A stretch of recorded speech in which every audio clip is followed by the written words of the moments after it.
now I've... Good evening.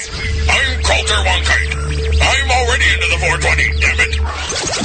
Legacy 420 has medicinal and recreational products down to a science, literally. With 2 biochemists on staff and a chief scientific advisor, every product is tested in the Legacy 420 laboratory. Legacy 420, Tyendinaga. Open 9 to 9 every day. Visit legacy420.com. So what are you doing? Nothing? Why not? I'm trying to get on this Lifestyle Radio website. Sounds like a cool website. Yeah, it's alright. Oh, wait, I might have it. You might have it. You're listening to Lifestyle Radio. The opinions expressed during this show are those of the individual participants and do not necessarily reflect the opinions of their associated organizations or Lifestyle Radio. You like music, you like weed, well, we gonna be good friends indeed. This is how much I like more than smoking trees. They'll make you dance the do-si-do and teach you how the chiba grows. Smoke a bowl on the 420 radio show. On Lifestyle Radio. Yes, it is. This is Lifestyle Radio, and this is the 420 radio show. And hi, Marcel. Marcel's here. Hi. Unfortunately, MJ has child duty this evening, so she won't be joining us. But in her place, we have our buddy Tim Barnhart from Legacy 420, and he's brought along a friend, and I can guarantee you that the information that this man has is going to blow your mind. Dr. Paul Hornby is with us as well. Hi, Paul. How are you? Yeah, I'm doing good. Good, good. Hi, Tim. How are you? Pretty good. Yourself? I am been home all week sick, to be honest. Ooh, that's good, right? No, it But we sucks. got someone that can take care of that. Yes, so I hear. So I hear. So I there's lots going on in the news with regards to legalization and stuff like that. But there's even a lot going on out on First Nations and Six Nations reservations throughout Canada. And Tim Barnhart is at the forefront of that with Legacy 420. It's an amazing facility. If you have not been, go out to... Now, let's see if I can get this right. Tyendinaga? Yeah, that's pretty close. Tyendinaga. We practiced. Not me. I had it first off. You know, when we did all the stuff for the concert there, Marcel was trying to do the voiceover. He did it like 20 different times, and he still didn't get it right. I had Tyendinaga right. Yeah, I can still say it. The first one was right. Yeah, the first one was right, and then you said, no, that's not right. Well, head office told me it wasn't right. Well, I don't know who your head was, but so they lied. Tim, for anybody who doesn't know who you are and what you do, please elaborate, and then we'll say hello to Paul for a few minutes. So I run Legacy 420, which is a medical cannabis dispensary. So we're more than just that. We're a manufacturer, and we supply all our own medical needs through our own growing operations. So there's a series of 5 companies set up now under Legacy, and each one of them has its own operation. So you go from the farm to the testing to extraction to the kitchen and out to the dispensary and the bakery. So it's a closed loop system. I think one that's going to be around for a while. Excellent. First off, thank you very much for coming on board as one of our sponsors. We have Legacy 420 and our friends at Shatterizer who have graciously offered to help carry the bills. I love it because, at this point, it's an open brawl fight. and everybody's competing against everybody else. But you have your own little niche there. You're self-contained, you're doing your own thing, and you're doing it as if you were an LP, correct? That's correct. So can you elaborate what that means? Because we've just had a lottery. We just had a lottery, and not many people know what they know what an LP is. Of course, they know what an LP, tweed, whatever you want to call them. They are big corporations who have the controlling interest of the cannabis products in Canada, where on a reservation, on a Six Nation reservation, you don't have that issue. Why don't you kind of elaborate what led up to the point where we're at right now? So we are currently right now we're in formation of regulations and standards.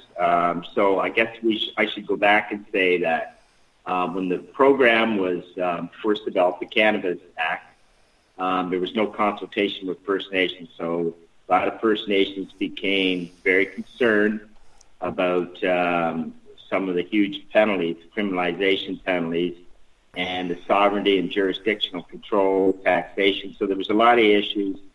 And so some First Nations decided to regulate it themselves. And since jurisdictional control lies with each First Nation, our First Nation was very pragmatic and chose to jump into this with both feet. So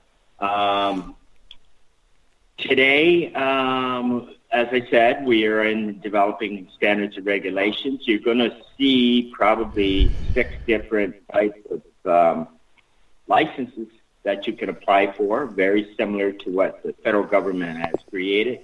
The standards and regulations probably exceed what the federal government has created.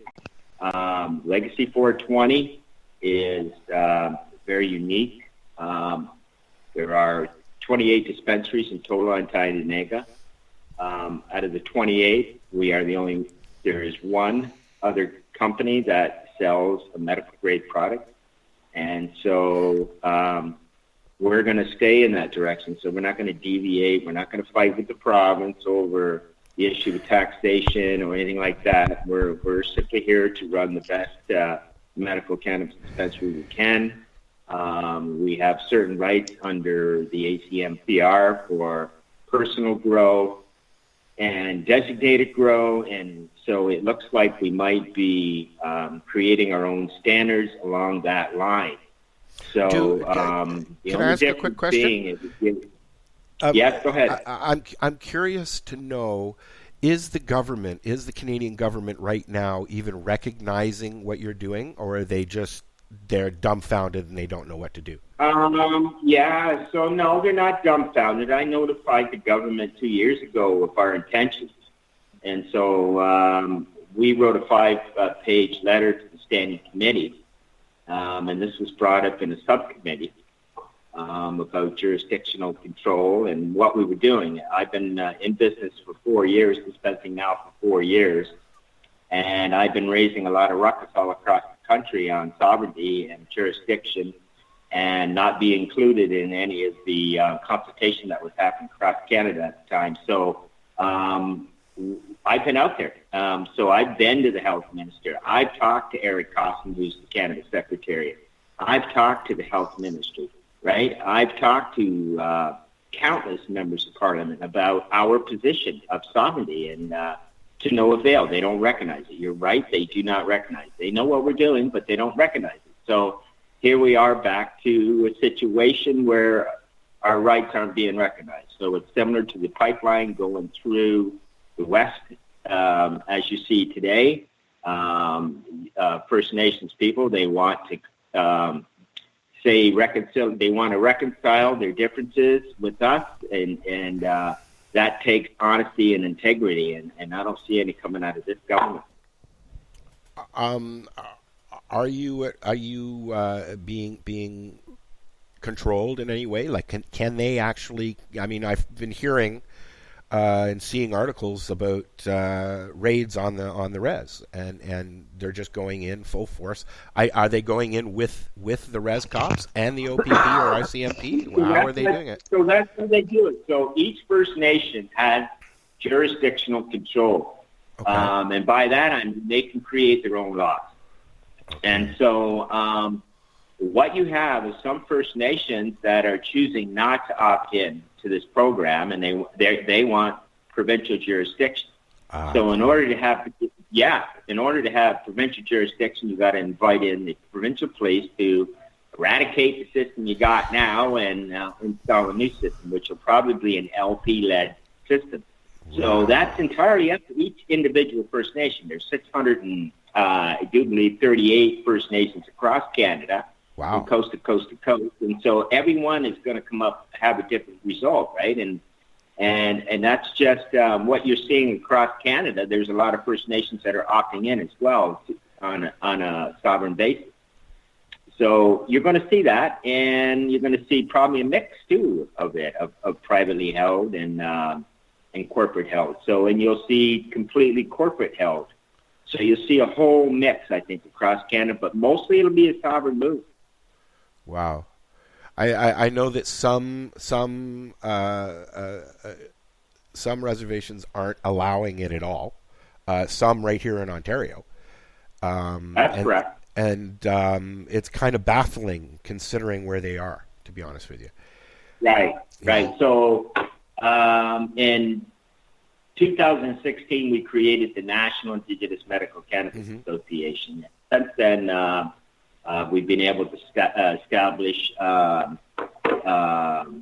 branches all across Canada. We have members in every province, with the exception of Prince Edward Island, Nova Scotia, and New Brunswick. And we're diligently working on it this summer. But what we are is we advocate, educate, and regulate. And so since we've started that, you know what? There's been nothing but resistance from the federal government about not only matters of consultation but of capacity, and they won't. We're what NIMCA wants is the co-management of our own programs. So that'd be us to certify our own growers, our own dispensaries, and anybody else that's involved in this business. We'll have standards and regulations very similar nationally, and it'll be up to individual reserves to tailor-make those regulation standards as they see fit to their First Nation. Yeah. But other than that, there you go. We're there to advocate and educate and regulate. So in that, I mean, there's still going to be differences all across Canada. So there'll be pockets of sovereignty, pockets of corporations, and a little mix across Canada. And most of the dispensaries that are open on reservations are not medical, correct? Like medical. That's true. So, and that's problematic. So their battle is going to be with the provinces. So I choose not to fight that battle at all and remain in the medical file. Yeah. And I advocate that for members too, right? So leave the recreation for the province and let them fight over that. Let's stick to medical sales and a medical grade product, and that seems to be resonating with probably a few of our dispensary owners. But across the West, they're talking holistic healing centers, and they're thinking all along those lines of pushing CBD right along with THC, if not CBD first. So you're seeing it happen now. Yeah. I'm a little disgusted with this CBD thing. I mean, I know, yeah, it blows my mind that what's going on, because you can walk into a corner store, pick up a CBD pen, and you're walking down the street and you think, oh wow, I've got a CBD pen. Yeah, a hemp CBD pen, and they don't tell you that. Okay. And they need to tell you that. You know what? That's such a great. You know what? We've been discussing this whole problem, the doctor and I and a few other colleagues, And we're there. So what you're seeing is the rape and pillage of people in need, right? So CBD in that low of a dose is simply placebo. So Legacy is totally aware of that, and we're coming up with a product that'll satisfy people's needs. So there shouldn't be a pen sold unless it has, at least 300 milligrams, right? And then you're at least getting a decent, and then you got to smoke the whole pen at once. So the recommended daily dose for CBD is 300, eh, Doc? Yeah. So, so it's really a ripoff is what you're seeing now. And then, of course, you've got all your, we've been diligently testing the stuff that people bring in. They're going, well, I have this product and it doesn't seem to be working. So we'll bring it in the back and test. And you know what? Most of it's placebo that's coming in. So the drops you're getting in the corner store, the pens you're buying in the corner store, it's junk. It's junk. And people are getting ripped off, and they need to realize that. Yeah, and let's explain why. I mean, the stuff that you're getting, the legal hemp stuff, the legal CBD stuff. There is no legal CBD. Hold on, let me finish. But as far as the human being walking into a store, seeing it on a shelf, it is.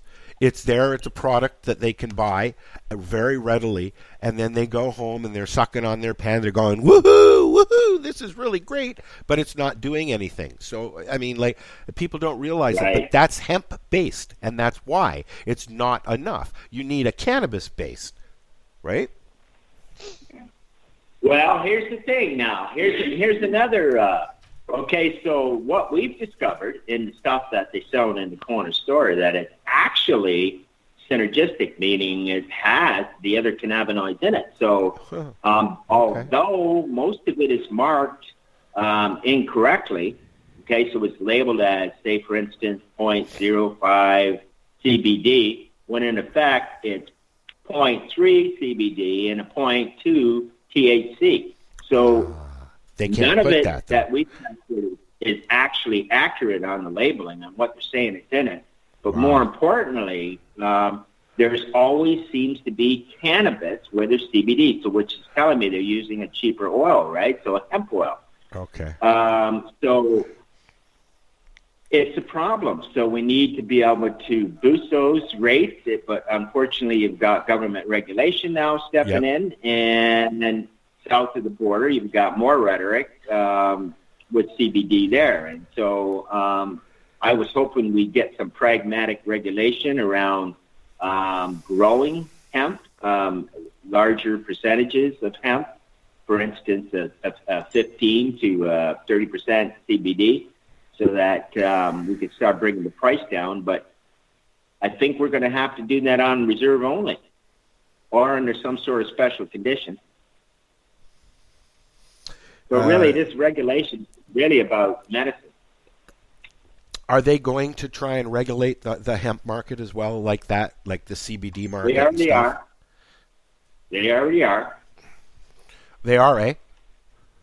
Oh, yeah. Wow. Mm-hmm. It's Marcel fell asleep. Yeah, hang on. Doc wants to add a few things. Oh, I wish you would, Paul. I was actually going to suggest that we take a break and then we'll come back and talk with Paul. How about that? Okay, perfect. Okay, cool. Just give me 1 second.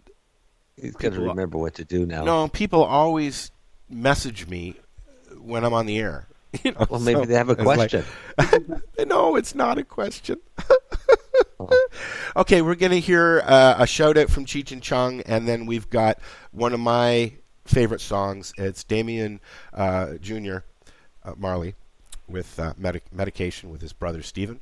And this is the 420 Radio Show. We will be right back with Tim Barnhart from Legacy 420 and Paul Hornby.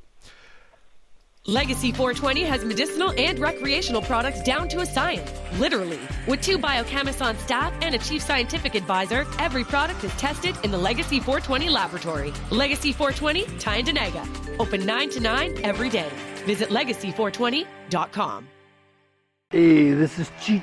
And this is Chong. And you're listening to Lifestyle Radio. What is it? Lifestyle Radio. Say it one more time. 420 Radio? Ooh.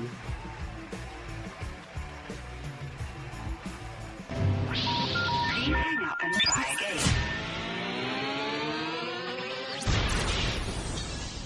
You're listening to Lifestyle Radio. All I know is I'm here today, I'm healthy, and I use medical cannabis, and I'm thankful. I achieved complete clinical remission from the cannabis alone, and I would rather be illegally alive than legally dead. This child needs cannabis. I'd take a hit and the pain would disappear. It was instant. I mean, instant. I've always looked at cannabis as being a medicine. People say you get high. You don't get high, you get medicated. I'd like to see it so that, people aren't criminalized over something that's medicinal. It's a God-given plant. We should all be able to use it. It's real medicine. Medication.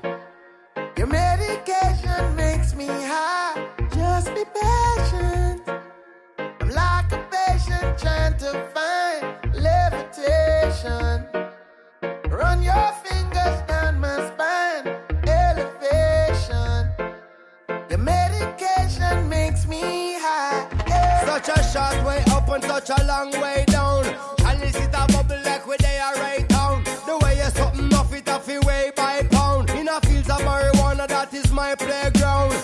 I love you, Mary Jane. You're the prettiest of flowers, girl, me can't complain. When I'm with you, I feel so high, I rise above the rain. And you know the people damage like that bitch cocaine. No, I leave them lonely, feeling only pain. Cause your DNA is of the highest strain. Your effect is so potent, it's so insane. You so gummy and sticky like a plaster stain. When you grind out your body, only stems remain. And to love you is so risky, I might get detained. You always keep me flying on the highest plane. And anybody know will always proclaim. Medication. Your medication makes me high. Just be patient. I'm like a patient trying to find levitation. Run your fingers down my spine. Elevation.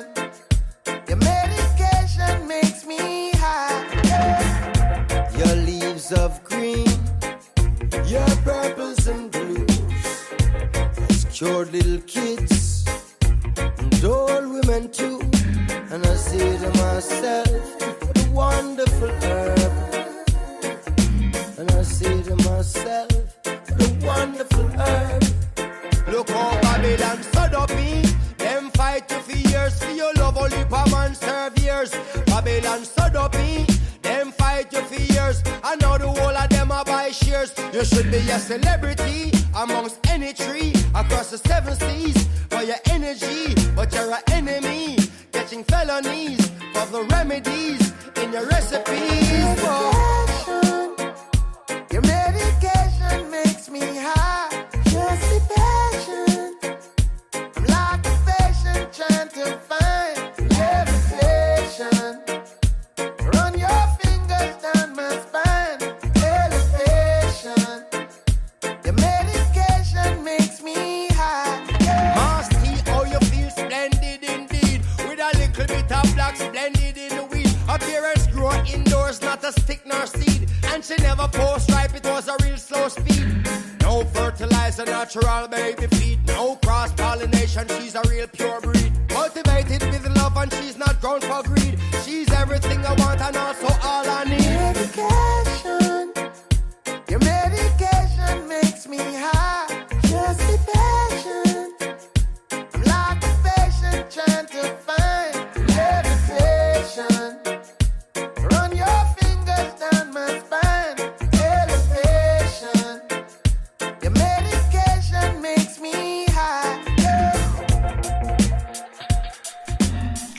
Alrighty, this is the 420 Radio Show. We're live at 420radio.ca on the Lifestyle Radio Network. We're chatting with Tim Barnhart from Legacy 420 and his pal, Dr. Paul Hornby. I'm going to, I know Marcel has got questions for Paul.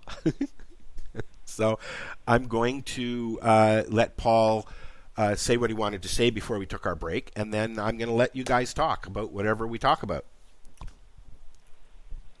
Did everybody talking about low dosages of CBD? Yep. And in my mind, if you're getting cannabinoids into your body in any form, you're doing a bit of good anyway. It's better than nothing, eh? We've not had them for a very long time, and we're all deficient. But anyway, talking about therapeutic dosing, you could only get, say, 4% cannabidiol from an industrial hemp plant. It doesn't go much above that. I believe that we coined a term yesterday with a grower that is supplying Minka, and he called it medical hemp. Medical hemp. And we tested it in the lab, and it came out 16, 17% cannabidiol and 8% tetrahydrocannabinol. So a very high-yielding CBD. Indeed, it's across from the hemp strain, but it's also bred with a high THC strain. The fellow that bred it is a good friend of ours. It's a plant that I've been waiting for a very long time because it's not grown for fiber, it's not grown for seed, it's grown to make a big, sticky bud of CBD. And within that, you get the full spectrum of medicine, too. And I get really annoyed about the 0.3% rule of THC because I have rarely seen it go above 1% in the hemp strain anyway. THC is locked into the genetics and doesn't go above 1%. And with that amount of CBD next to it, we buffer out the effect of THC at the receptor, and so you don't get high from it. And the government regulatory bodies got their head up their ass about 0.3% THC. It won't make a damn bit of difference in the psychoactivity. I don't know what just go with the genetics. The genetics determine the amount of CBD and THC ratio anyway. And I've seen miracles with that type of medicine. You know, one of the miracles you've seen is Haley Rose. I know that. We had Cheryl and Haley on Pace Radio on Wednesday, and sorry, what was that? You're going to have to come a little closer to the mic a bit because we can't really hear you, Paul. I visited Cheryl and Haley last week in Vancouver before I came out east. Oh yeah, I actually have her on. She's listening to the show, and I'm chatting with her on Facebook. She said that you were talking about this strain that you just mentioned, actually, with her the other day. Yeah. Can you tell me or explain to me why? Here comes the question. Why it works? I mean, in layman terms. I mean, Haley is a very sick little girl, and it gives her some form of a life. Indeed, it gave her a better quality of life. Yeah. I'll tell you a bit of a story about how we discovered the strain we now call Haley's Comet. It's actually what I call a 50-50 or a 1-to-1 strain, meaning equal CBD and THC concentrations. But anyway, Haley was brought to me by her mother because her mom took her to Mark Emery's Lounge in Vancouver. This is 2006. And smoked her up with a vaporizer and immediately noticed a change in her mood and her pre-seizure activity. Mom had read about cannabis being effective for epilepsy. At that time, Haley was having as many as 10 to 16 grand mal seizures per day. And her family and mom and sisters and the whole family was devastated by the seizure frequency. Anyway, Cheryl brought Haley into my lab, which was in the second dispensary in Vancouver at the time. I had my lab there for 5 years. Because Martin knew that I was working with standardized oral preps of cannabis. And standardization of cannabis has been my thing since day one in this industry. Nevertheless, I didn't have any high cannabidiol containing strains in the dispensary because it's all BC bud, which is all high THC cannabis, recreational cannabis. And I had been reading in the literature about very early epilepsy was studied with a hemp strain. This is 40 years ago, and they saw effects with that. Dr. Raphael Mechoulam, the man who discovered THC in the endocannabinoid system, had done work with epilepsy and high cannabidiol strains. So I knew the club had no high CBD strains, but I told Mom I would go and see if I could find something. But 2 days after meeting Haley and her mom, this kid from Vancouver Island brings weed into the club, and my job was to test it and see how much THC was there, and then they could sell it. But anyway, the kid sat across my desk, and I had an HPLC in the office, a high-pressure liquid chromatography. That's the analytical instrument that we use. Mm-hmm. And anyway, you look at the size of the peaks. The cannabidiol will show up as a peak on your chromatogram. And the first peak to come out is CBD. It started going up and up and up, and I get really excited because this is a high CBD strain that's very, very rare. So I get all excited, and the kid starts to cry. I asked him a couple of years ago why he cried that day. He said I was just having a really bad day, and I was glad I could sell some pot to the dispensary. But I knew that this would be the best step for helping Haley, so I prepped it up into an oral preparation, gave it to Cheryl. She gave it to Haley, I believe, on a Monday, and she stopped seizing. She had no seizures, and this is overnight. And I couldn't believe it. Cheryl called me up and said, Haley's not seizing. It was incredible. So we took her to Children's Hospital, saw her neurologist. They ran EEGs and electrocardiograms and I forget the other diagnostic tool, CAT scan, and saw indeed a decrease in the pre-seizure and her seizure activity. And the neurologist immediately allowed her to get a license for cannabis, and then he retired shortly after. But anyway, I've known Haley for over 10 years now, and with that one moment where she didn't seize for, it was at least 2 weeks, no seizures at all, from daily grand malls to no seizures, and then she had a cluster of seizures around her period, which is estrogen, estrogen spikes and stimulate seizures. Anyway, that has gone on to this day. We cannot get rid of all of her seizures, but neither have we taken her off about 9 different pharmaceutical medications that she's on. Some are so addictive that she can't go through withdrawal. And I would love to get her off a pharmaceutical. We don't really know what it does. It's very experimental medicine, and just to keep her on to the cannabis and the high THC strains, because we've seen it in Europe, we've seen it in South America, we see it in Canada, America, where cannabidiol is very effective in reducing seizure frequency. I'll shut up now. I'm getting on. I've had Haley on. We've had her on the show here as well with her mom a few years ago. And back then, she was doing quite well. She was verbalizing, and she was carrying a conversation.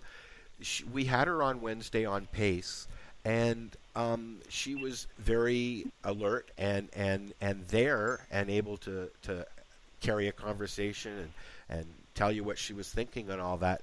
But because of all her meds, she kept nodding off. And you know, I have a little guy who I've been chatting with his mom for about 5 years or so. He was up in the 200 seizures a week range, and after introducing cannabis, he went down to maybe 2 or 3, if that, a month. So, you know. Yeah, we see this a lot. Yeah, a significant reduction in frequencies, but it's very difficult to rub them all out. Right. Yeah, it was amazing, you know, when she first introduced a drop or two of tincture. He's bedridden and nonverbal, but she messaged me and said, "Al, I was cleaning the room, and James was following me with his eyes. He was scanning me as I was walking around the room and vacuuming with a big, huge smile on his face." And it's like, that's what it's about. You know, it's about that little bit of relief, giving a child or an adult, anyone really, some relief so that they can have a life. You know? Yeah, quality of life. Absolutely. Yeah. You were going to say something yourself? No, I was going to say that's my goal, is to improve quality of life. I don't guarantee that I can cure anything, but I can definitely help you feel better.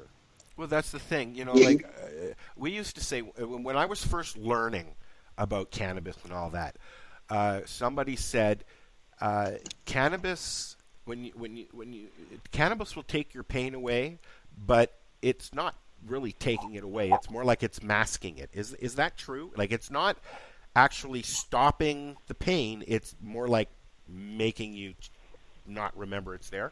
Is that no? That's what narcotics do. Okay. That's the whole idea of narcotics. From chronic pain problem. The best description I heard of the effects of THC for chronic pain was a fellow who we used to nickname Metal Man because he packed more metal in his body than any person in Canada.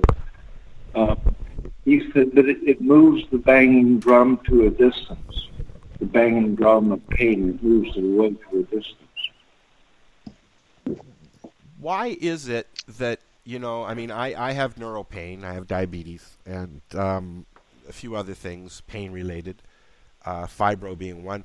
Why is it that, you know, when I wake up really sore, I sit down and I roll a joint, and then I just take that first drag, and everything just goes...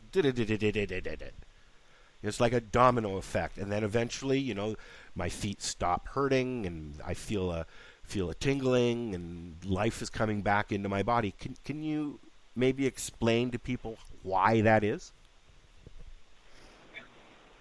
You're activating the endocannabinoid system through the CB1 receptor. I won't get complex. It's really just like a child's mobile that will hang above the bed. So that they're mobiles.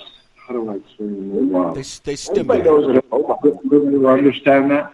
If you hold it from the top, if it's the central nervous system, you think of that as a mobile. They have little hanging down parts. Okay. So if you hold it from the top, from the nexus, everything will be in dynamic balance or homeostasis. By holding it from the top, everything will balance out. Okay. If you hang a pharmaceutical drug onto one of the hanging down parts, everything will go out of balance. Everything will shift. But the endocannabinoids are working from that nexus, the top of the balance, and they're always trying to maintain physiological homeostasis within the central nervous system. So you activate the endocannabinoid system, it cascades through the central nervous system saying it'll balance out. It'll fire GABA from one receptor, it'll fire acetylcholine from another receptor. The GABA is an inhibitory neurotransmitter. Acetylcholine is a stimulatory neurotransmitter, so they play against each other, tending to balance out the central nervous system. This is what the endocannabinoid system does. It's a regulator of regulators. It'll regulate the central nervous system. It'll regulate the immune system. It'll regulate the endocrine system. It's all a balancing act attempting to bring about homeostasis. That's why cannabis has such a broad range of efficacy, why it'll affect so many illnesses, because it's balancing out systems. Whereas a pharmaceutical drug will just be a one single magic molecule that goes in and locks onto a symptom. It's the balancing act of endocannabinoids, which is the discovery of the endocannabinoid system was one of the biggest medical finds of the last century. Right next to insulin and the discovery of the structure of DNA. It's a major, major medical find. I don't think we've even comprehended it yet. The power of the cannabis plant has the power to revolutionize modern medicine with what we call the entourage effect in the endocannabinoid system. It's a new understanding of human physiology. Once I thought, shut up, plug it on long rants about this. Well, you've officially blown my mind, Paul. But no, it was a very good way to describe. I understood that. Yeah, it was a very good way to describe it. Yeah, I appreciate that. One of the things that I love about doing this show is I'm forever learning, and I get to have conversations with you and Tim and a host of other people. Do you have anything that you want to get into, Marcel? You said you had a bunch of questions. No, most of my questions were for Tim. Can I just say one more thing? You can say whatever you want, Paul. I am here on a mission, and it's been since last spring that I set on this mission with the help of a whole group of people. Tim is very much my commander, and I actually worship him. But anyway, I came here with a mission to somehow curb the number of opiate deaths that are occurring, particularly in the indigenous communities, which are 3 times the rate than is happening in the streets in Vancouver. People dying daily from opiate overdoses. Cannabis is probably the best harm reduction agent we have available to us. We've shown in the past we can get people, reduce opiate consumption, get people off completely.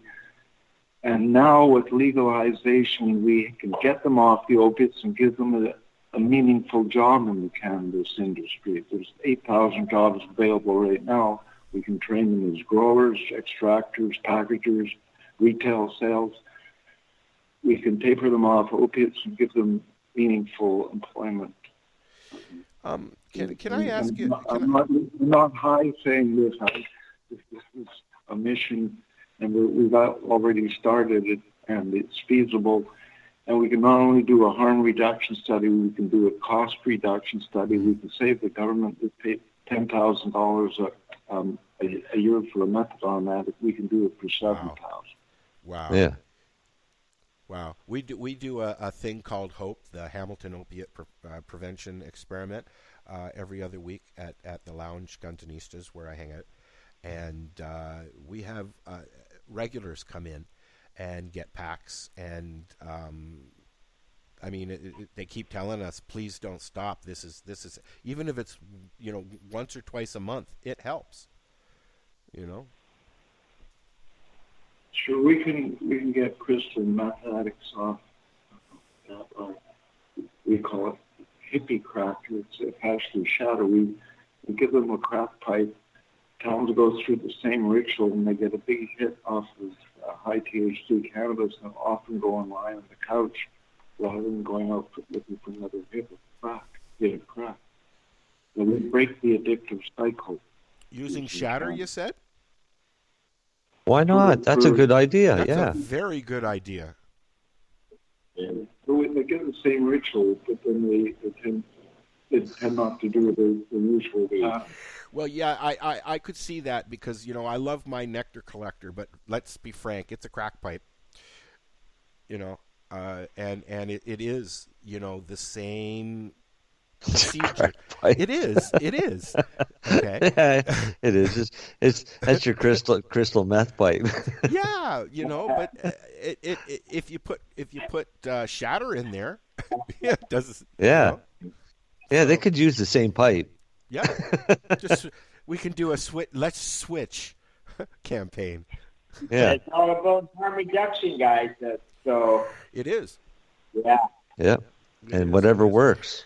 I I'm a big fan of the Shatterizer. I consider it probably one of the best microdosers on the market. I put a little ball in there in the morning when I get up, and I go about my day, and it's hanging around my neck, and it's there when I can't stop and roll a doobie in the car or walking down the street, and it's very non-cumbersome. You can't see it. You don't know it's there until I pull it out, kind of thing. That didn't sound so good.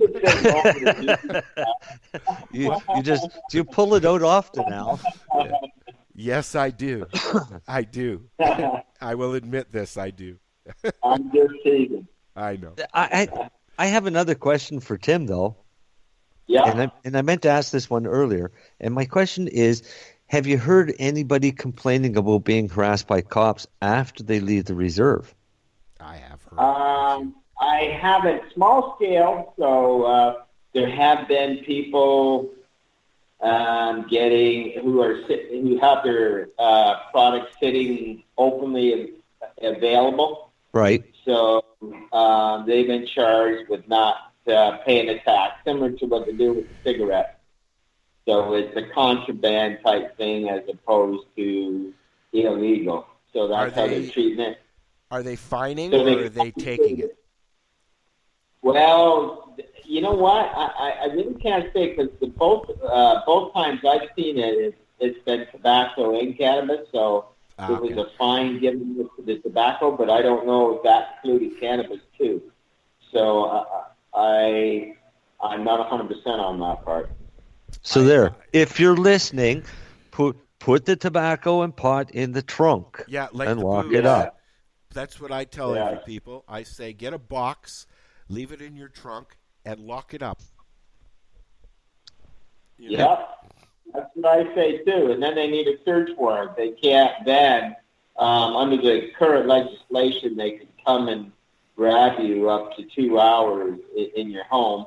But if you've got a lockbox in your car, they need a search warrant to open that box too. So, technically, they need a search warrant to search your car without probable cause. Well, they should, but not according to the new Cannabis Act. That right has somehow been circumvented. I guess that no longer is in the Constitution. Is that what we're led to believe here? I don't even know how could they get away with creating a law like that? That just blows my mind. Did they not get this constitutionally vetted, right? Like it's clearly not constitutional. You cannot walk into somebody's house. I'm sure there's a lawyer just waiting. For the first person to be charged because they'll jump all over. I bet you Jack Lloyd too. The thousands of people who can't afford a lawyer. That's who I'm worried about, right? The 10,000, 20,000, 30,000 people that will be arrested and charged, and they can't get a fancy lawyer to do a constitutional challenge like I can. So you know what? That's what worries me as always is the folks that can't afford it, and there's what this crime and punishment regime is really built for. It's designed for is the people that can't afford it, right? So you're blacks, you're indigenous, are going to face, as the old legislation, the new legislation, it's going to be twice as bad because there's twice as much punishment to it. Yeah. So we got a huge problem, for sure. And it's no wonder the cops are asking for more money. They have 50% more crimes to now cover. So more offenses means more police enforcement for sure. So,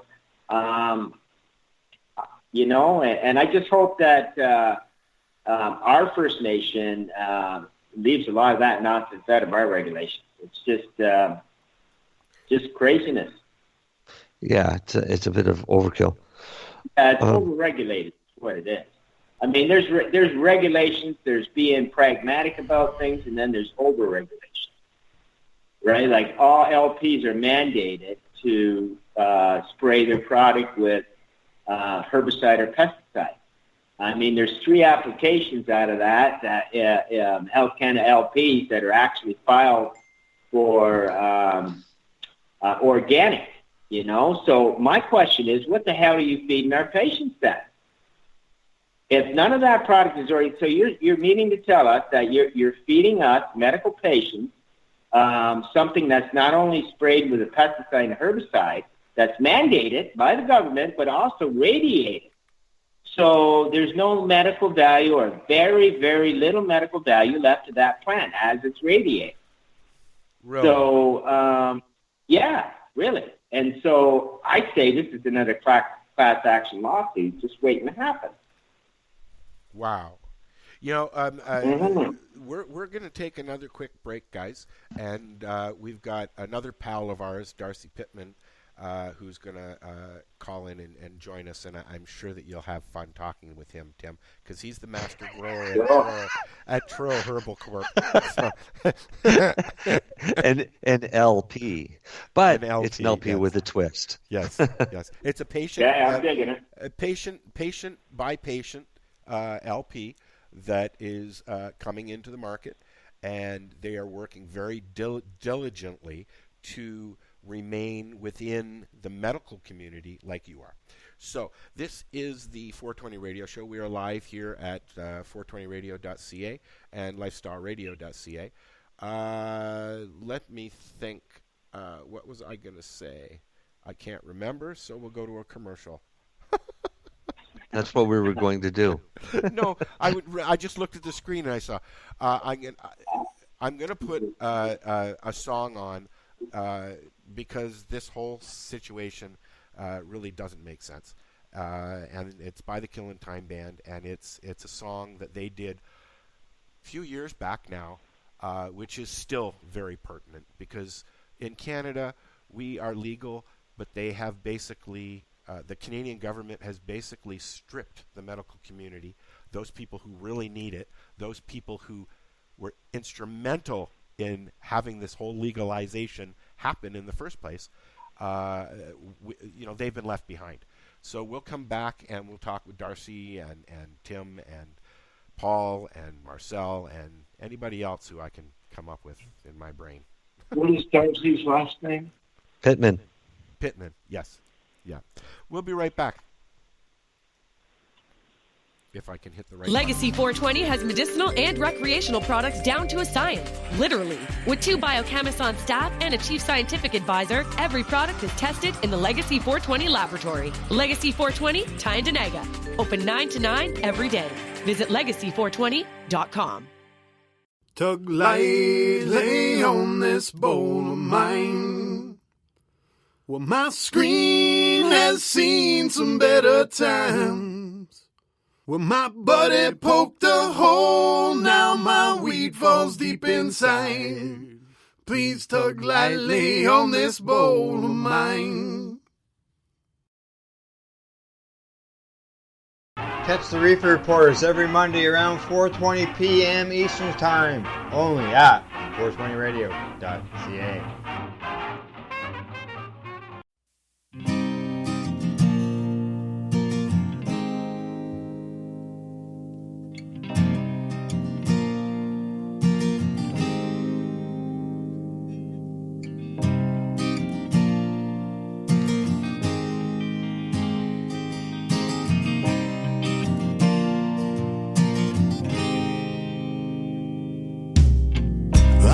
It's time for a change.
We are back. This is the 420 Radio Show. We're live here at 420radio.ca, Lifestyle Radio Network. And Darcy Pittman has joined us along with Marcel and Tim Barnhart from Legacy 420 and Dr. Paul Hornby. Hello there, Darcy. And how are you guys this evening? I'm sick of being sick. I'm getting over my cold. I feel great. Yeah. And I just got one. There you go. Well, welcome. That's because I went to Truro yesterday and got rid of my cold. See, I feel great. See, I knew there was a catch. I knew there was a catch to that to what was in that bag. Yeah, you want to be my friend? You gotta take it all, buddy. So here's some medicine and a cold. Yeah. So, Darcy, we've been talking with Paul and Tim about lots of different things: CBD, hemp, all kinds of things. I bet Darcy's been listening the whole time, haven't you, Darcy? That's what I was just going to ask. Yes, I have. From the conversation, was there anything that you wanted to add or ask?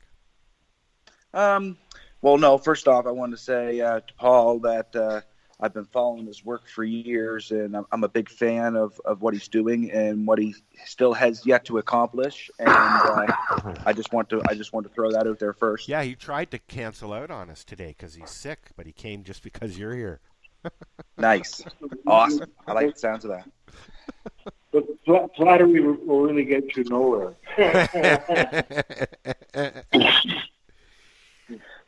But on a serious note, I follow you. I follow your work, and like I say, I'm a big fan of what you're doing, and that inspired me to get into the growing for patients and making sure they have quality medicine, because cannabis is a healing plant. It saved my life. I was taking an astronomical amount of pharmaceuticals after my forestry accident, and if it wasn't for cannabis, I'll honestly say I wouldn't be here today. So it's a miracle plant, and there's still so much yet to be discovered with this plant.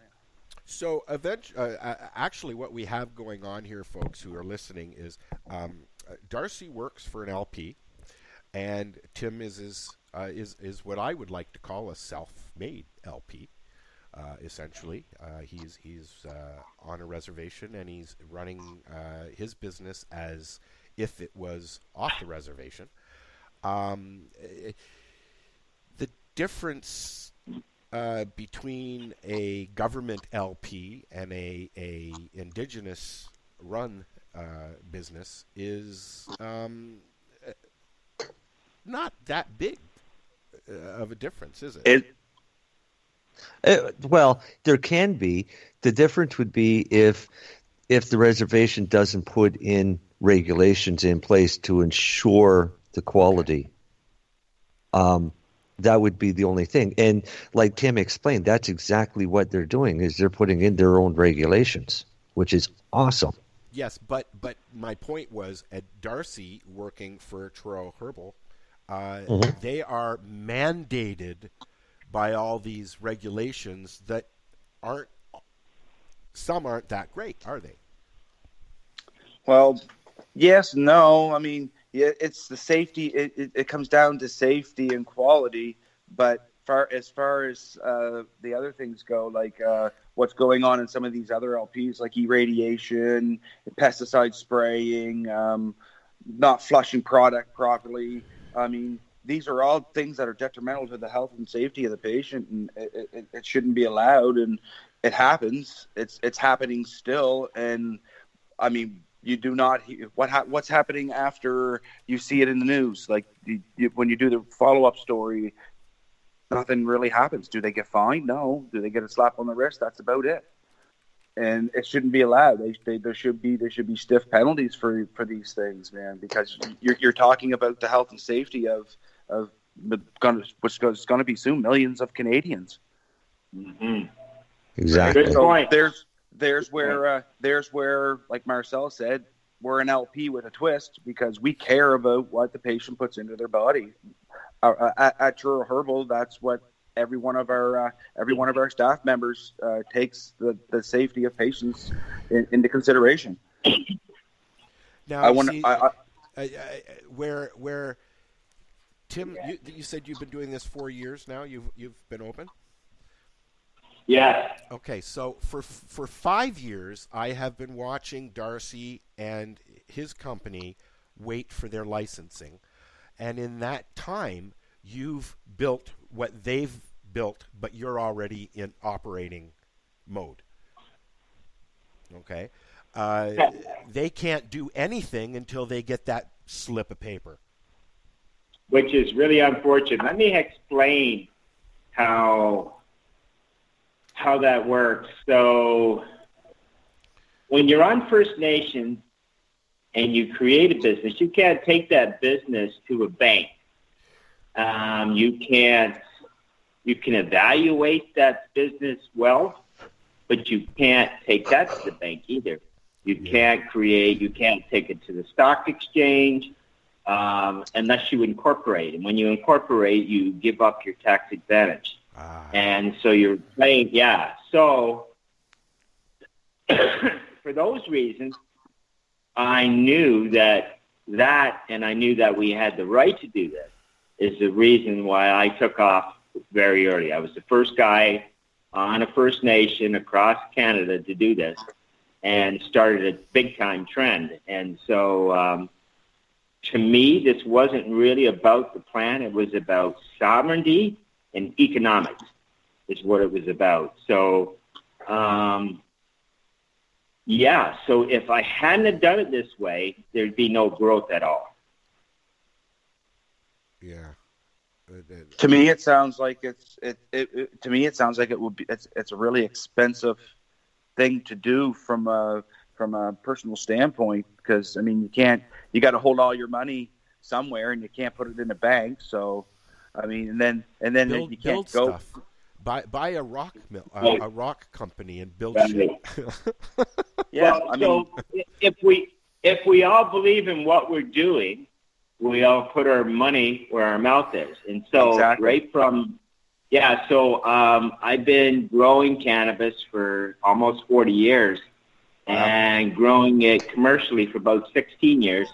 And so all throughout that time, it's always been going to a medical people. And so that's never changed, right? So those core beliefs that I had then are alive with me today. So all the money that I do generate from this business, I shouldn't say all of it, I'd say probably 50% goes right back into infrastructure and building future needs. So in addition to that, you've got an annual payroll of $3.7 million being injected locally.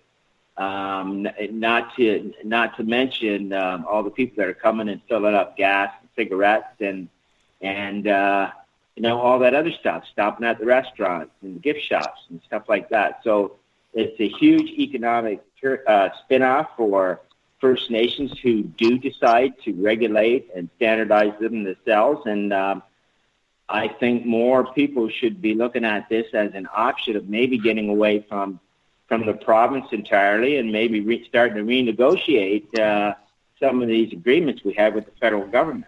Are you able to invite non-Indigenous people onto the res to work and have businesses, or no? What at Legacy and a lot of other First Nation businesses do, we strive to employ First Nations people first. Yes. So we generally put a call out to members first, and then when if we don't get any returns on that, we'll go to other First Nations. And if we don't get anything there, then we'll go to the wider community. So right now we're about at an 80-20 mix of First Nation people employed. Some of higher level jobs have gone to outside community members, but they're all local, and they've all gone to the local colleges, and they are paying their way through their college loans now. So it's all doing what it's supposed to do. It's keeping people employed. It's keeping this product in the hands of organized crime, and it's keeping it at the hands of children. So it's doing exactly what the federal government had wanted it to do, and we're a working model, and they have not yet come down to take a look to see what we created. Really, nobody from Health Canada has been. No, so nobody from the federal government, period, has been down to see it yet. I've been in constant contact with them on this file, so they're fully aware of what we're doing and what I built here.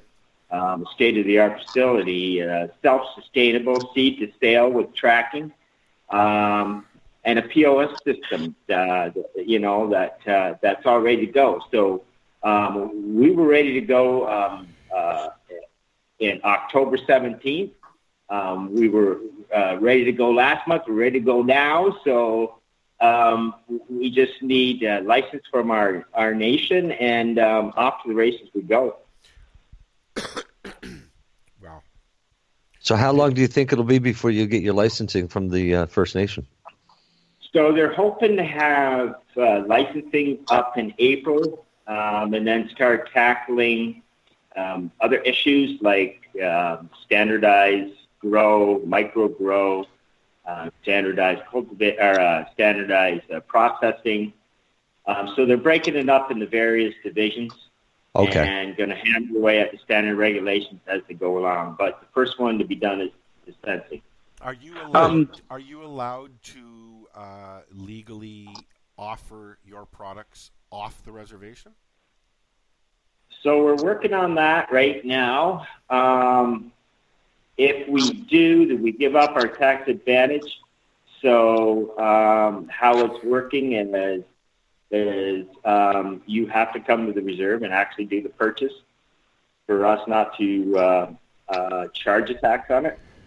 Okay. So we lose that tax advantage once we operate a store off the reserve, or we do, for instance, an e-commerce business. Then you're subject to tax if you get caught. So, and I do this quite legally. There is no getting caught. I don't want to get caught. I've always been out here, front and center, so I don't even want to try moving off the reserve at this time. Yeah, that makes sense. I have a question for you. What do you use for packaging? So we use standardized packaging, similar to what the federal government has mandated. So it's child-proof. You can't see through the product. We follow all the regulations. We'll talk later. Right to a T. Yeah. We'll talk later.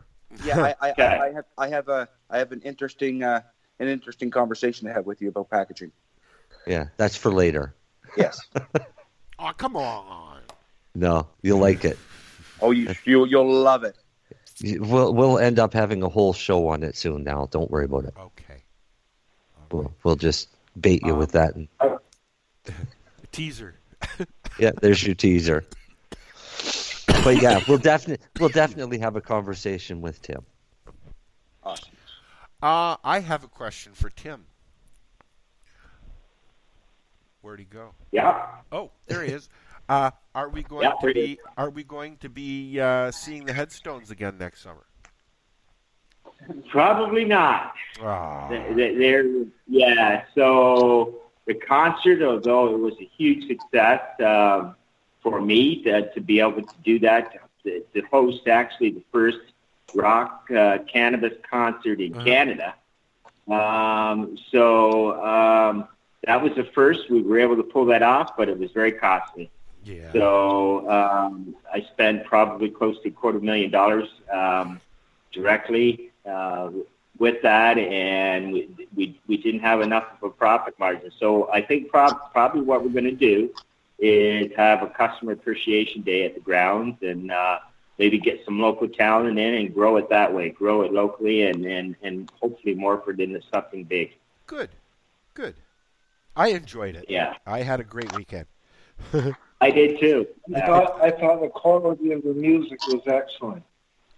You know what? We had a bird's eye view on everything, Paul. Paul was beside us there, but to be able to go and literally hang out in the pit with Hugh, who didn't want to be on stage, he was like out in the crowd the whole night. It was a different atmosphere than I've been to a lot of concerts, and it was a totally different atmosphere than I've ever been at. Mm-hmm. Mm-hmm. Yeah, I got to admit, I did like the non-alcoholic part about it. No alcohol out. It's The vibe was entirely different. It was nothing like I'd ever been to. It was so polite. Actually, people left piles of garbage just in little piles, neatly stacked. Yep, and so you had to pick up, maybe a couple dozen little piles neatly stacked. And so they made our job a lot easier. Very respectful, very happy, very jovial crowd for sure. And the food that was available was awesome too. Yeah, that was. Yeah, it rocked for sure. Well, I hope to come out for whatever you have this year, and I'm sure it'll be enjoyable. It's going to be a totally different atmosphere all over Canada, all over the world. I think this summer, as far as cannabis goes. I mean, it's what market is it not in now? Does Darcy have a lab? Yes, we do. We do have a lab on site. It's got 3 different rooms in it. What's going on in them rooms? Actually, I personally don't know. He's not allowed in the rooms. Well, no, it's not that I'm not allowed. He's not going to be. He's not allowed in there. There's a sign on the door that says, "Darcy, you're not allowed." There's going to be a sign right on the wall. Darcy's not allowed. It's a non-wheelchair accessible room, and Darcy can't get in. Hey, Darcy, you can come check ours out anytime. Right on. Actually, we might take you up on that because we'll hopefully be up in Ontario in June at the Lift conference. So that might actually happen. Are you coming, Marcel? Pardon me? The hose won't be down outside before he comes in. Sorry, what was that? We'll hose Darcy down before he comes in. Well, yeah, definitely. And his chair. You got him hose down the chair. You got to wash his chair for him. I'm gonna invent an antibacterial, antimicrobial chair. Yeah, good luck. Let me know how you. Do you know what? We should. I should be able to make it out of hemp. Yeah. Why not? I think so. Yeah, we got a friend working on a hemp kayak. See, we need to make the first hemp wheelchair.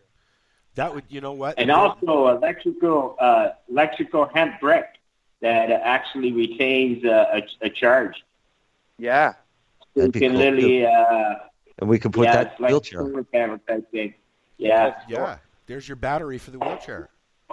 Battery. And batteries. 10 batteries. Wow. Yeah. It's mind-boggling, the industry that's going to be coming out of this. Okay? Yeah. Oh, yeah. So I hear our Canadian government is having the Dixie Cup company come and present at the conference in Ottawa. Is that a Lift conference? We're heading off to a conference. We don't know which one it is. One of the big ones. They're making a hemp cup? Beg your pardon? Are they making a hemp cup? No, it's a conference for First Nations people, I do believe. At least that's what it's marketed as. But it's basically LPs, put on by LPs. Most of the money's coming from LPs. And it's supposed to be for grassroots First Nations people. And I do believe it's $2,000 to get in. Wow.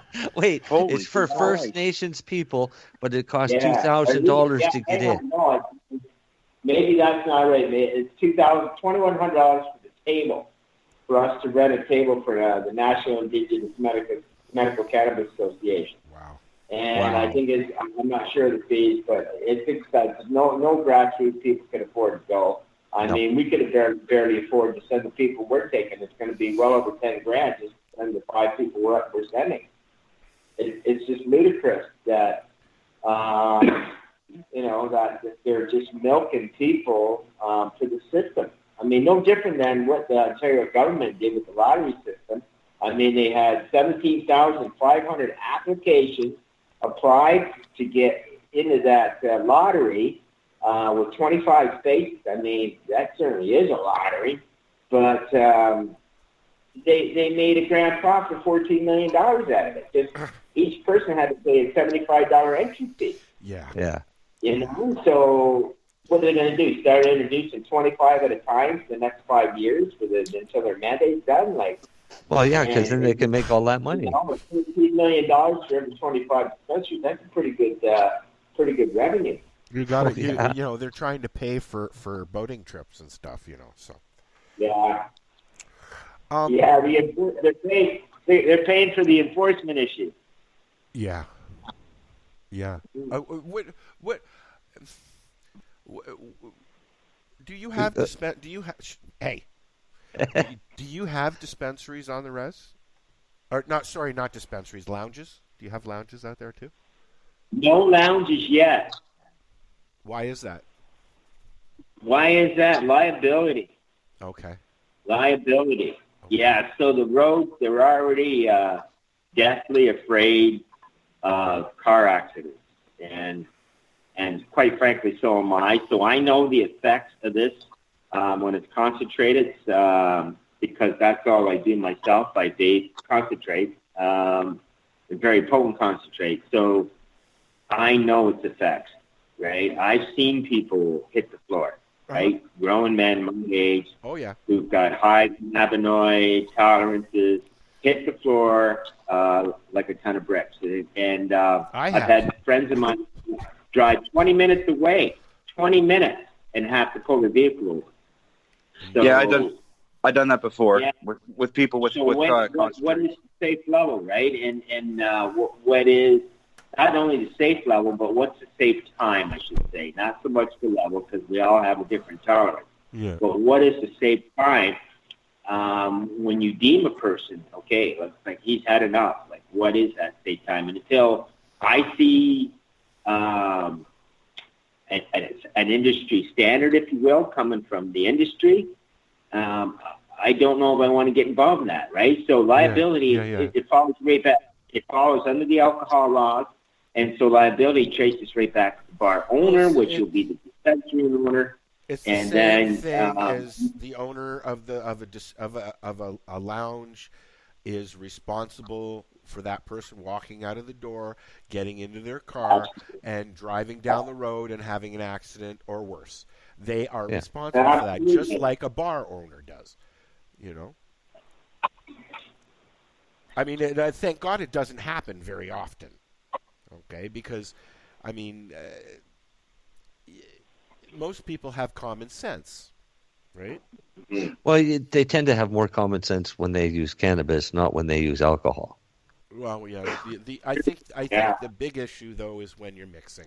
If you're out having a good time, get in a cab and go home. Yeah, you know? Definitely.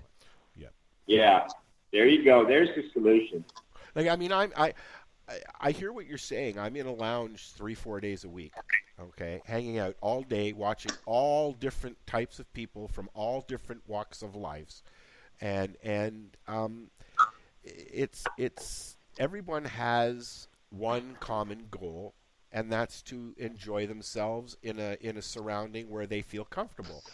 And most people, trip on the like fantastic down the road, get home safely, go to bed, wake up for work in the morning, and life continues. But there are some idiots out there, and it's unfortunately that those idiots are the ones that show up in the news and shit. You know, it's unfortunate for that. Yeah. So, and that's exactly what the government needs, is just with somebody just like that get in a terrible automobile accident, so they can say, "Hey, look, I told you we were right." They're already doing that. They already do that. Yeah. The advertisements. All summer long, going back and forth between here and Hamilton, I'm seeing Tweed up there. I'm seeing Aurora signs up there. Buy our stuff. Let's ask a question. Who is Tweed?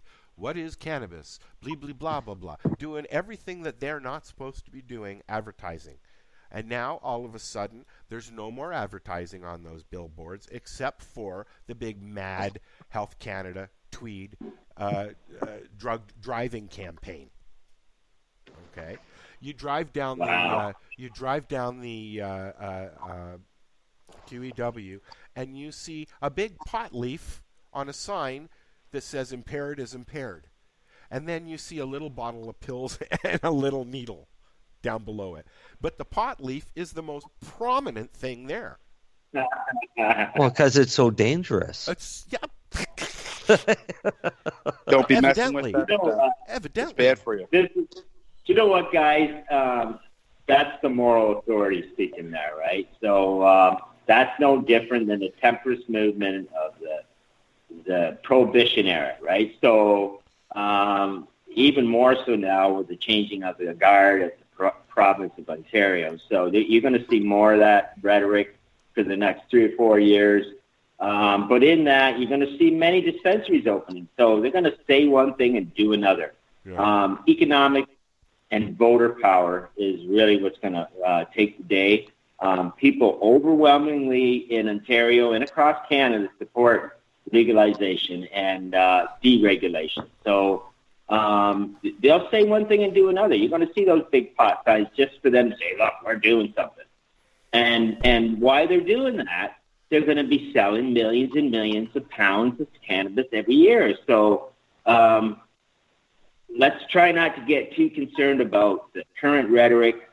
Court challenges and business are going to pave the way to a system that's going to look entirely different in 5 years. It's going to be much like alcohol. There's one thing the government can't prove, and that is that there's any harm.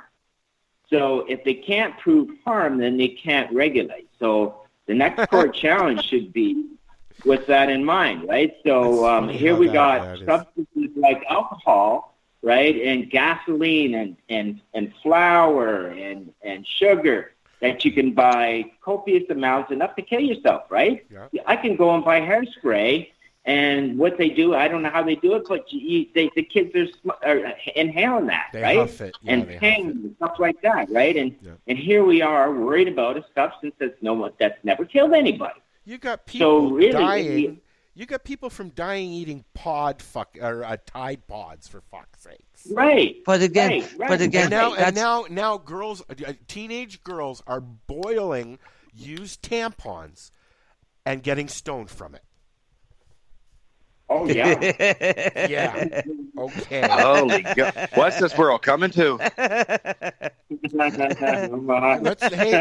Hey, honey, let's go out. It's Friday night. Let's go out and we'll get some Tide Pods and some used tampons and have a party.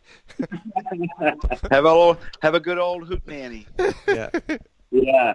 You know, and here we are worried about this innocuous plant, right? It's It quite frankly is bizarre. So it gets back to the bigger question as we got back to the turn of the 20th century, and that is, it's the big industry, right, guys? It's the hospitals, it's pharmaceuticals, it's the petrochemical companies, right? It's the paper industry, it's the cotton industry.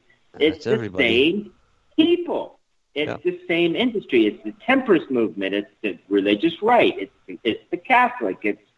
It's the same people, and that's what we got to recognize, is that science, thankfully, this time we've got science behind us, right? And people that are now awake. We didn't have the internet in those days, but today we have rapid exchange of knowledge and education. So that's what you see going on all around the world. Everybody's waking up to the efficacy of this plant. Yes. And it's miracles that it holds and yet to be discovered. And they're making their choice, right? And they're moving away from the pharmacology and moving into holistic. And I think there's nothing but good things down the road for this plant. Oh God, I hope so.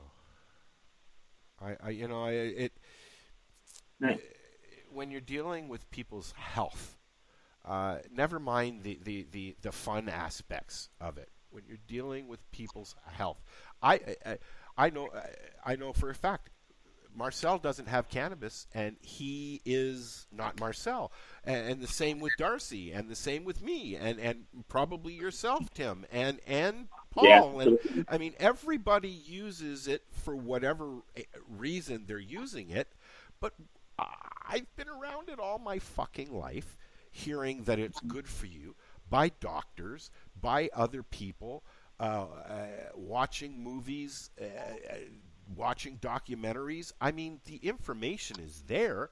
Why is it so hard for people to get the proper information, though? Okay? You just said it. Because it works. That's right. That's why. Because of the huge move away from the pharmacology. Yeah. That's why. They're coming on board. My doctor out. No. They're not coming on board. They want a piece of the pie. No, they're coming on board to take over. Well, they want a piece of the pie. Yeah.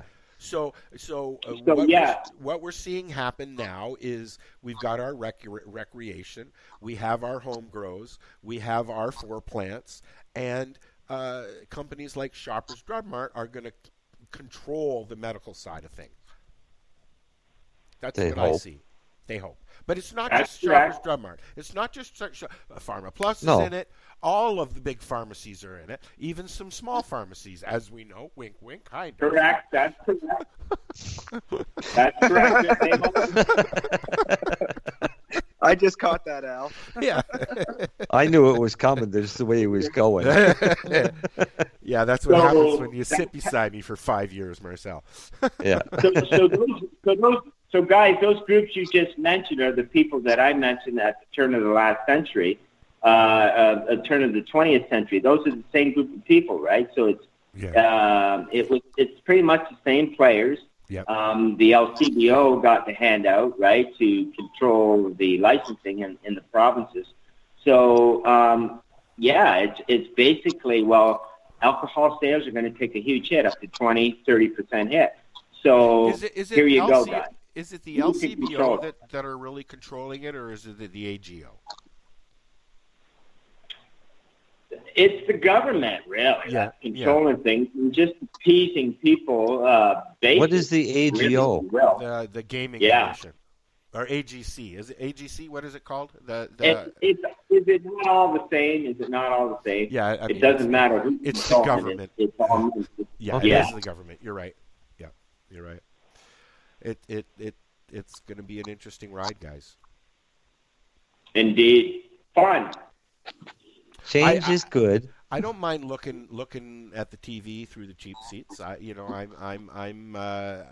been doing it a long time and sitting here and watching some people win and some people lose, and some of those people that are losing don't deserve to lose. And some of those people who are winning sure as fuck don't deserve to be winning. So, it's it's going to be fun. Everything is subject to change. It is, and it is changing. Yeah. You're going to see a lot more court actions coming. I mean, we've got a lot of trials waiting in the wings right now. Already. Yeah. It's just a matter of time and how well the arguments get presented to a judge. How many challenges do you think there are now already? Oh, I don't know. There's probably going to be 6 or 7 that I can see right off the bat. I think there's 3. There's 3 down here. 3 in Nova Scotia alone. Yep. That's filed already, you mean? That are filed? Yeah. Yep. Yeah, there's way more to come. Way more areas. Holy. Yeah. So listen, guys. We were kind of primed for it as soon as they announced that we had to get ours from a liquor store. So that just opened the floodgates for challenges. Do they have to separate it, Marcel? Separate what? The cannabis from the alcohol areas. It's a separate room. Okay. But it's inside of that room.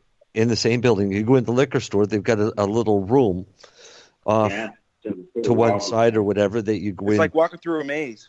Yeah. You know what, guys? So we don't even have a room anymore. Yeah, you guys still get yours through the mail, eh? Alcohol. Yeah, what about the guys who are the people that are using it to abstain from alcohol. Oh, that would they be gotta walk right by the hard liquor in our liquor store. You got to walk right by the hard liquor to get into it. So let me guess, because so the liquor is the commission. casino beside it, or? No, but the liquor commission's response was, "We're not selling medical products. We're only selling recreational. If you want medical, you can buy them online." Yeah, I told you. See, that's where the patients can sue under that, right? So well, that's why we have so many court cases coming. Yeah, like it's just wow. I believe they're calling it recreational cannabis, so we don't take it seriously as a medicine. Yeah. Go out and have fun on it. It's not a serious medicine. That's because Health Canada refuses to admit that it's a medicine. The government never took it seriously as a medicine. It was forced on them by the courts. That's why we had so many court trials since the year 2000, just to have rights as patients. And what did they do? They come out with a program that took away all our rights. We got an injunction to keep our rights, and they had to come out with a new program. Mm-hmm. And that one is still just as broken as the last one. Yeah, every one of them has been just as bad as the last one. Yeah. So the MMAR, the grandfathering of those applications, that's all good. But there's no mechanism for us to sell that product, right? And that's what we're trying to do here on this reserve is try to institute a mechanism so that band council can allow that sale. And so you'd be able to bring a medical grade product basically from the back greenhouses to processing and then out to dispensing. So seed to sale and full traceability within a 2-acre piece of property. Right way to do it. Mm-hmm. Mm-hmm. I'm at a loss for words now. There's too much information. It's just, we broke Al again. By the 8:30 mark, I'm like, we used to do 3 hours. Remember, Tim, the first time you were on, we sat here for 3 hours. Yeah, I remember. I mean, and the conversation is there. We can always have conversation, but there's just there's so much going on right now. I don't want to miss anything, but at the same point, I don't want to milk everything to death because there's so much to talk about. And there's so much more to come to talk about. So what have you guys got planned coming up out there? Are you going to do a 420 thing? Are you going to stay away from it? Are you just going to do So we're going to stay away from that ourselves. So we originally started doing the 420 thing out of activism. Yes. So we have now moved ourselves from activists to actually regulating and standardizing the process. So it worked for us to get us where we needed to be. And so for the rest of Canada, the work has just begun. So there should be organization all over Canada like it's never been before. You probably going to try, the government's probably going to try and shut a lot of that down. There was talk last year of that being the last 420 in Ottawa. I doubt that very much. I think that from what I understand, I believe that Russell already has his permit for the lawn. So Good. That's beautiful. Yep. That's beautiful. I'm glad to hear that. So I was going to say Russell wouldn't let that happen. Yeah, so. Russell be up there kicking people if they take that from him. Yeah. So last year it was a mess. They had half of the yard was left over from the arena, and that was, I think, purposely left until after 420 before they started to clean it up. But they had a turnout anyways. Yeah, they had a huge turnout last year. It was actually quite nice to see. So I think you'll see this year, hopefully not the celebratory situation you saw last year, but more of a defiant crowd saying, "Hey, man, where the hell is legalization? This isn't legalization." Yeah. No. Regulation and control. Yeah, that's what you have. But yeah, that's what we called right at the beginning, that there was nothing legalization about this. This was just a new form of control under a bullshit name. Yeah, exactly. And the so first hint was when they come out with more severe penalties, right? Mm-hmm. Have sex with a 14-year-old kid and you go to jail for 7 years. Give the 14-year-old kid a joint and you'll get 14 years. Yeah. That's a little stupid. I sat there. My niece Emily, who is type 1 diabetes, 14 years old, came to the lounge, but she didn't come in. But I wanted her to see what we were doing because it was a Canacade night. It was a green market night. She'd never seen anything like that. So I stood there and I opened the door and I said, "Look and see what's going on in here." And she loves it. She thinks it's amazing. I mean, that's what we're doing now is we're setting up things for her generation to be able to use cannabis in a means that they want to without any bullshit. Yeah. I have a 16-year-old here that's already told all of her teachers that she's going to work in the cannabis industry. Well, I mean, Emily walks around with one of those, those pop-up things that you can put on the back of your phone so you can lean, puts it on an angle. Yeah. And I won't say which place it's for, but it's from an LP. And she's actually been asked by her teacher, what is that? Are you using cannabis? And she's like, "No, my mom's a medical cannabis patient. She gave it to me to use. It's just a thing on my phone." Like she knows what she's talking about. She knows more, as I'm sure your kids could sit there. I would love to have a whole group of young people. I'm not going to say kids. A whole group of young people, 14, 15, 16 years old, sitting in a room talking about cannabis, because I guarantee you at this point, most of them know just as much or more than we do. Okay? Challenge accepted. When do you want to do that show? Let's do it at Harvest Fest. No. Better still. No, I'm not going to bring a bunch of kids to Harvest Fest and be responsible for them. Fair enough. Well, we'll figure it out. You should have the kids.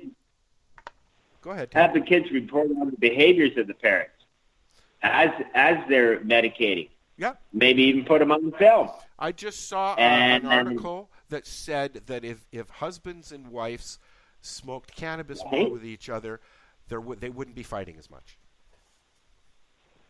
Well, I don't know about that. I don't know about that. I don't know. Either, but we don't fight here, but we never stop smoking cannabis. So, I mean, we don't fight here either. But I don't like to share my cannabis, so she got to smoke her own.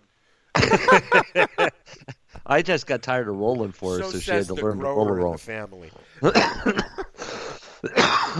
That's why I bought her a categorizer. Instantly cure nagging wife syndrome. Say that again, Paul? It can almost instantly cure nagging wife syndrome. Oh, hell yeah. Eh? Yeah. Yeah. Yeah, I just make a salty chocolate ball. That'll shut her up. Oh, God. Don't even talk to me about those things. That shut me They're up. They're delicious. That shut me up in the back of my car for 3 fucking hours, Marcel. I know. But everybody loves my salty balls. Yeah, well, It's pretty bad. I got a pretty bad, Marcel, when guys come to you and tell you that their wives love your salty balls. Oh, I know. I'm sure Chrissy has something to say about that. No, she thinks everybody should love my balls, and she's quite surprised that more guys don't. I've been married to the same girl for 40 years. So see, smoking cannabis, you might still fight, but you're still together. There you go. I want to give the guys a few minutes each to give a little plug. Let's start with Paul. Paul, you're hanging out with Tim at Legacy. Tell people what you're doing and what you're getting into these days. My job is to tune up the quality control system to make it as good or better than Health Canada is suggesting. Put it this way, I've been involved in quality control for many years, and I know the rules before I break them. And it's simple enough to set up a quality control program. It just requires keeping things clean, sanitized, and records kept, and methods validated, and so on. But I know the rules Health Canada wants us to play, and we'll do that here on the res and with the Band Council's approval, and we're doing the same thing anyway. Awesome. So my job is to really ensure that the medicine is quality, no mold contamination, no pesticides, no heavy metals, clean product, and it's standardized, and it's going out to the people that we serve. One more point, any regulatory board looks at is this product safe and is it efficacious, meaning it'll do what you say it'll do. So I've been about that with cannabis since day one, testing it for safety and efficacy. And I found it's pretty damn safe. It's really hard to kill somebody with it. Yeah. And, unless you potentially add poison. Or unless, of course, you have a few pounds of feet hit a tree. A pound hit you in the head? Yep. It's pretty squishy. Paul, I thank you for what you do. Your reputation speaks for itself, and it's an honor to know you, sir. It really is. Tim, I'm sure you got stuff coming up and going on. Tell us about what you've got going on. Oh, Bryce, we've got a couple of conferences. I'm heading up to Northern Ontario to Sudbury to do a conference, a 2-day conference on cannabis, and so I'll be speaking. The doc's coming with me, so there'll be me, Dr. Hornby, and Kathy O'Coin, and Kathy will be speaking on quality control and standardization. The doc will be talking on what he does best, is the endocannabinoid system, and a little bit about what people have to do in order to sort of play by the rules in terms of testing. So, and I'll be talking about sovereignty, dispensing, and growing on First Nations. So, interesting conference. And then we're heading off to Ottawa soon, I do believe. The 21st of when? February. For a 3-day conference up there on a similar subject without the sovereignty. But I'm going up to raise a little hell up there because it's basically LP-led. It's geared toward First Nation, but it's LP-led, and of course LP leads to all sort of obstacles when it comes to jurisdiction and taxation. So I'm going to make as many First Nation people aware of what they'd be signing on to if they sign on with these LPs. So our work is never done. I'll be attending these 2 conferences under NIMCA, which is the National Medical Indigenous Cannabis Association. So I'll be wearing that hat on these. Generally, every conference I go to, I wear the NIMCA hat, and legacy goes to the bottom, right? So it's about the greater thing. It's about sovereignty and economic freedom. Keep doing what you're doing, brother. Yeah. Because, thanks. Much respect to you and what you're doing, Tim. And once again, thank you for coming on board as a sponsor. We truly appreciate your friendship over the years. Darcy, what do you got coming up? You got any more news on when you guys are open? Not really. Hopefully in the next week or so. We got everything back to Health Canada that we were supposed to get back to them as far as our RFI and stuff, and now it's just in their hands. Awesome. Well, good luck to you, brother. Play that waiting game. Yeah, play the waiting game. Hurry up. Yeah. Is anything you want to throw out there, Marcel? Nope. I'm taking the weekend off. You're taking the weekend off. I am Seriously. I am going tomorrow if I'm feeling better and the snow isn't as bad as they say that's coming. I'm going to a Lego thing at Toys R Us with the kid. See, that's why I'm taking the weekend off, because we're getting that storm on Sunday. Yeah, well, we're supposed to get it tomorrow. So. Yeah, but see, ours is a little different because we're not getting just snow. No, Marcel's he's getting snow and rain. We're getting snow and freezing rain now. And I'm getting a little bit of snow and 50 to 70 millimeters of rain. It's been snowing very lightly here. It is on the ground. I get 15 to 20 centimeters of snow and 35 to 45 millimeters of freezing rain. It was a balmy -3 here in Toronto today. Yeah. It was a balmy minus. It's not doing anything down here, guys. You got no snow there? Well, there was a little bit of snow earlier today, but it hasn't done anything for 3 or 4 hours. We're supposed to get 15 centimeters today and tomorrow. Ooh. Yeah. Ow. Yeah, that's what I said. Yeah, and then you're all sending it here, so I'll thank you now for that. Yeah. Wow. Job pricks.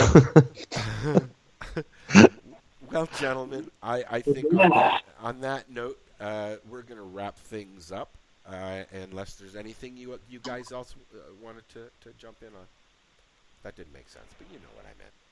No, I just want to put an invitation out to everybody to come on down and check us out at 346 York Road at Legacy 420 and see what we've built. Yeah, it's an amazing place. Okay, Darcy. And there's lots of pockets. Road trip. Yeah, definitely. During Definitely. lift. During lift. When you guys are here, I'll drive us all out. There you go. Yeah. I'm in. We'll get Al to come out and Mary Jane, and we'll have a thing. Bring the whole crew. Party at Tim's. We'll go. No, Bring the whole you know crew. what?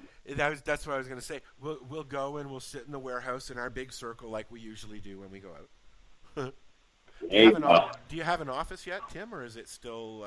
No, that's my office, unfortunately. Until Terry moves out into his house. All right, guys. This is the 420 Radio Show. We are here Fridays, 7 p.m. Here at 420radio.ca, Lifestyle Radio Network. Thank you for listening. Thank you, guys. And Thank you. Thank you, Paul. We'll see you guys soon.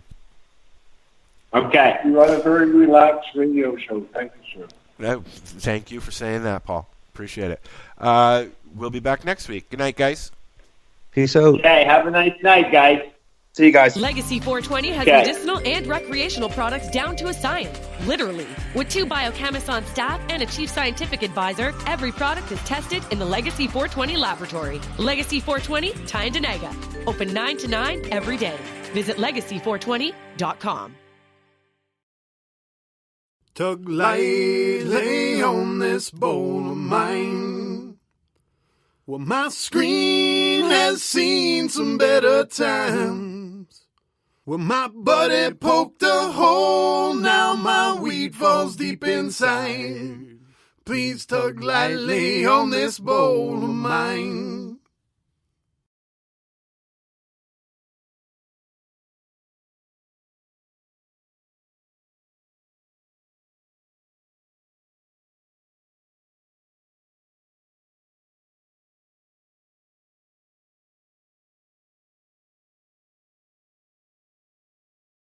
So what are you doing?